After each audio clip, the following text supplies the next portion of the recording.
외교 안보 분야 질문 하나 해주시면 고맙겠습니다. 네, JTBC의 유선희 기자 질문 주십시오.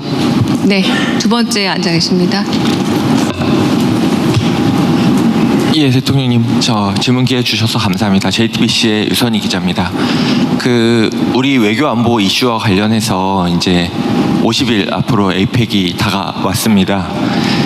미국 그리고 중국의 정상이 찾는다는 점에서 굉장히 큰 행사가 될 걸로 예상이 되는데, 거기에 이제 특히 저희가 관심이 가는 것이 대통령님께서 한미 정상회담 때도 언급하셨던 북미 대화 재개와 관련한 노력이 있는지, 어떤? 북미 대화 재개와 관련해서 김정은 위원장이 직접 오지 않더라도 어떤 북미 간의 노력이 있을 수 있을지, 또 거기서 우리 대통령님께서 페이스메이커 역할을 하시는 것을 좀 준비하고 계시는 게 있는지 궁금합니다. 여러분들이 다 보시는 것처럼 북한의 태도는 냉랭하죠. 우리 대한민국 한국 정부의 태도가 과거에는 삿대질하고 무력 침공이라도 할 것처럼 막 자극하고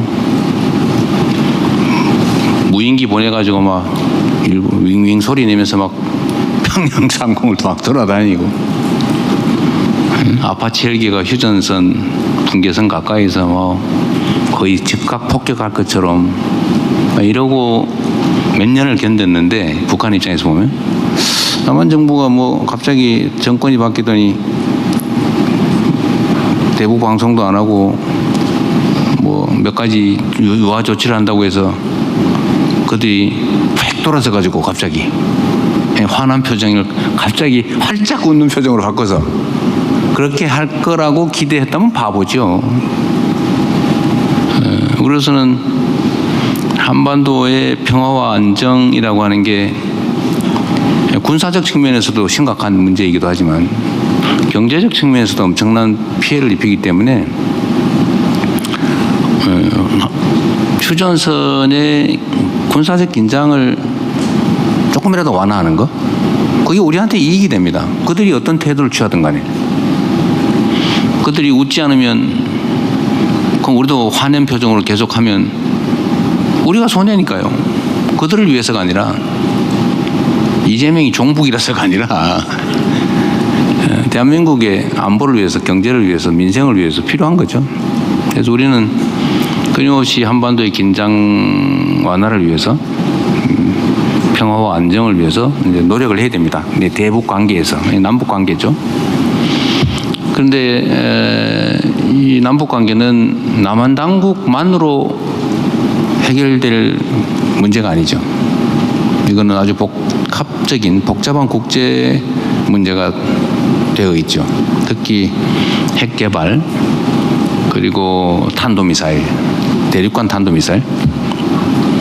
이 문제는 미국이 아주 직접적 이해관계가 있고, 또 북한 입장에서도 체제 위협의 핵심은 남한이 아니라 미국이다 라고 생각하고 있으니까, 어떻게든지 미국하고의 관계가 남북 관계보다 더 중요하다고 생각하는 거죠. 휴전협정 당사자도 미국이잖아요. 한국 정부는 사인도 못했죠. 당사자가 아니라는 겁니다. 그리고 그들 입장에서 보면 전시 작전권도 없는 나라가 무슨 이렇게 생각하겠죠. 그래서 북미 관계가 중요합니다. 근데 북미 관계가 개선되는 것은 그럼 남북 관계와는 무관하냐? 그렇지 않죠. 저는 언제나 실용주의적인 입장을 취하고 있기 때문에, 진짜 실용주의적인 사람이죠.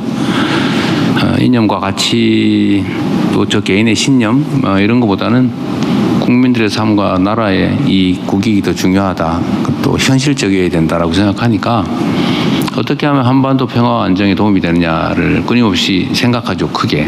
그러면 북미 관계가 개선되고 북미 대화가 열리는 게 한반도 평화와 안정에 도움된다.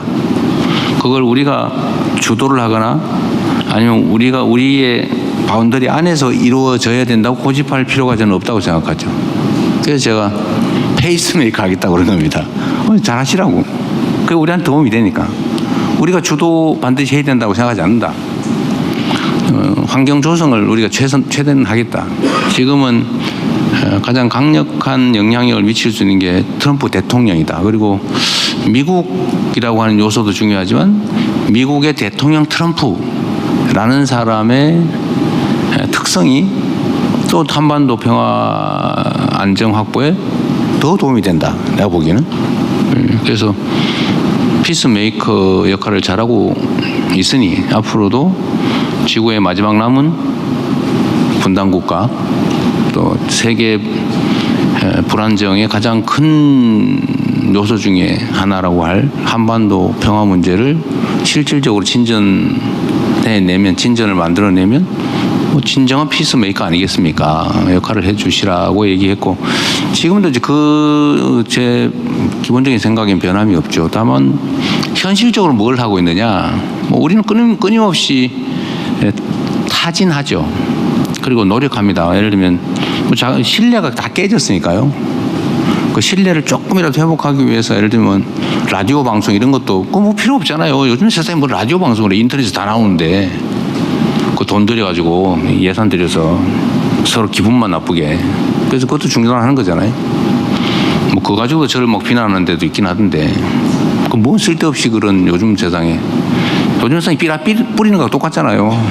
예? 어쨌든 그것 하나에 예를 들면 군사적 긴장 완화를 위한, 신뢰 회복을 위한 작은 조치들은 끊임없이 계속합니다. 그다음에 접촉 시도도 하고요. 그런데 그쪽이 아주 뭐 냉담해요. 이번에 국회의장께서 갔는데도 제가 그 표정이나 이런 거 꼭 보고 싶었는데 저는 아직 못 봤어요. 의장께서도 참 노력하셨잖아요. 그게 우리의 현실이죠. 가장 직접적 이해관계가 있는 당사자인데 가장 냉담하고 적대적이에요. 가장 슬픈 현실이죠. 특별한 진척은 없지만 노력은 끊임없이 하고 있다. 그리고 미국이 어떤 노력을 하고 있는지 저는 모릅니다.